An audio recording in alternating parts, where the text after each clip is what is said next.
In nearly 20 years with Inside Edition, Lisa Guerrero has traveled the country to investigate crimes, scams, and cold cases. To turn the tables on the bike thieves, we're going to hide not just one, but two GPS devices in this brand new e-bike. This looks like my bike, and sure enough, there it is. Hi, Elizabeth. I'm Lisa Guerrero with Inside Edition. We'd like to know if you had an opportunity to watch the documentary about you. You've had 23 of your tigers die. Do you think that you're a responsible owner of tigers? I damn sure do.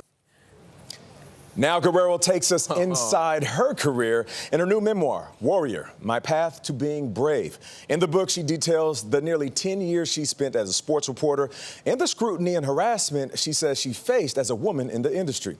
Lisa Guerrero joins us right now. How are you doing? I'm doing well. Thank you for having me. I love those clips. Yeah, I keep watching those all day. But they're pretty fun, right? Yes. So, Warrior. Yes. Why that title? Guerrero, my last name, Guerrero, means warrior in Spanish.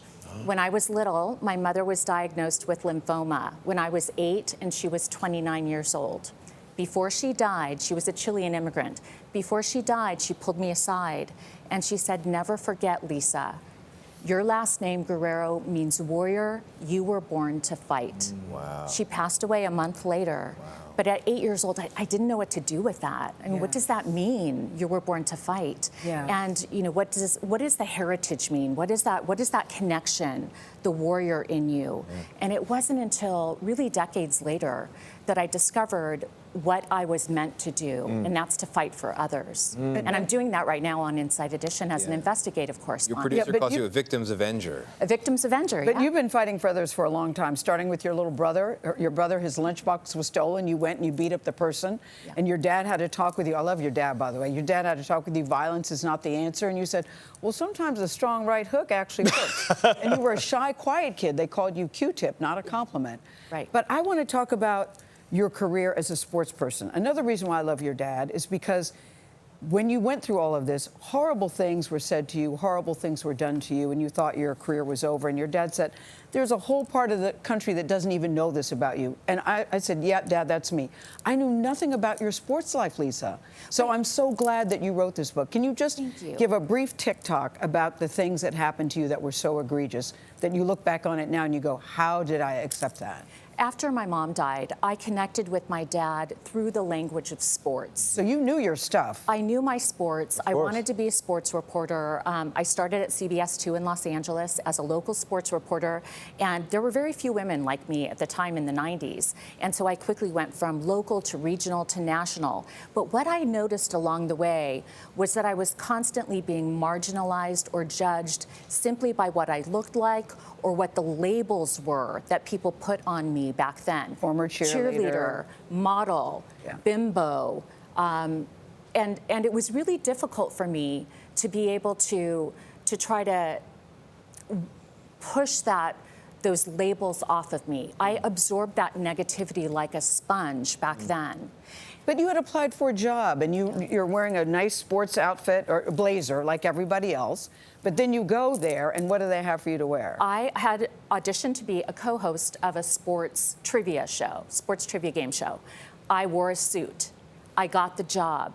I showed up the day that I was supposed to have my wardrobe fitting, and there was a line of leotards on a hanger, and they dressed me like a Zumba instructor. And at that point, I started what I believe is a and you went along with spiral. it. I negotiated with it.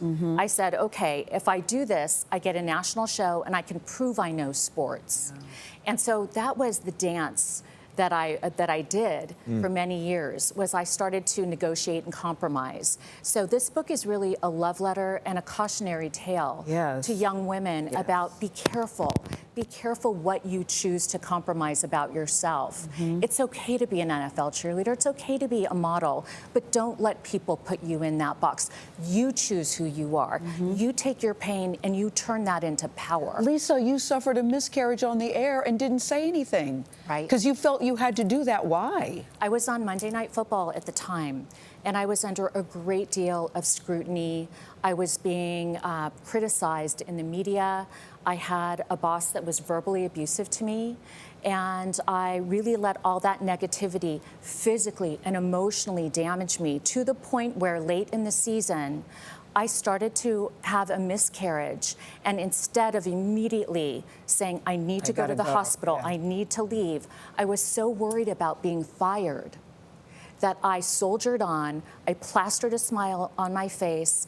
I went into the official's bathroom. I knew that I was having a miscarriage, and yet I was so embarrassed about that and humiliated that about broke it my that I heart. couldn't tell anybody. But today you sit here and you say brave. Everybody can be brave. You say every day we should do an act, a random act of bravery. Yes. Exercise that muscle. It's like a trained muscle. Yeah, that we all have it. We do. If you commit a random act of bravery every day, one small thing that you don't think in the morning, I don't think I can do that. One small thing, if you do that every day, when you really need to tap into that bravery muscle, you'll be able to do that. Awesome. Lisa Lisa Guerrero. Guerrero, thank you so much. Thank you. I appreciate you. Warrior goes on sale tomorrow.